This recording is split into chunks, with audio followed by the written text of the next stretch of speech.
కోణంలో రాసుకొచ్చేటటువంటిదంతా రాసుకొస్తూనే ఉన్నారు. లేకపోతే అదానిపై ఇక ఏ దర్యాప్తు అవసరం లేదు, సిట్ లేదా సిబిఐకి బదిలీ చేయాలని వినతికి సుప్రీంనో, దర్యాప్తు పూర్తి చేసేందుకు సెబీకి మరో 3 నెలల గడువు.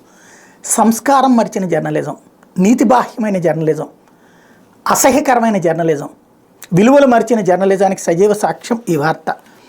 అదానిపై ఇక ఏ దర్యాప్తు అవసరం లేదు అన్నటువంటి వార్తను తీసుకొచ్చి ఒక మొక్క వేశారు. ఇంతకుముందు గుర్తుందా, ఫుల్ పేజీ వార్తలు రాశారు అదానికి వ్యతిరేకంగా.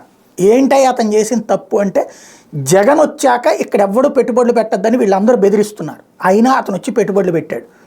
చంద్రబాబు నాయుడు ఉన్నప్పుడు పెడతానన్నప్పుడు దేవుడు అయ్యాడు, జగన్ వచ్చినప్పుడు కూడా పెడుతున్నాడు కాబట్టి దెయ్యం అయ్యాడు. పుంకాను కథనాలు రాసుకొచ్చారు. హిండెన్బర్గ్ నివేదికను అడ్డం పెట్టి అడ్డదిడ్డంగా అడ్డకోలుగా వార్తలు రాసుకొచ్చారు. సుప్రీంకోర్టు దాన్ని పో అంది. అంటే చివరికి అదానికి క్లీన్ చిట్ ఇచ్చింది. సిగ్గు శరం ఉన్నటువంటి జర్నలిజం అయితే ఆ వార్తను ఫ్రంట్ పేజీ బ్యానర్ హెడ్డింగ్ పెట్టాలి, అదానికి క్లీన్ చిట్ అని.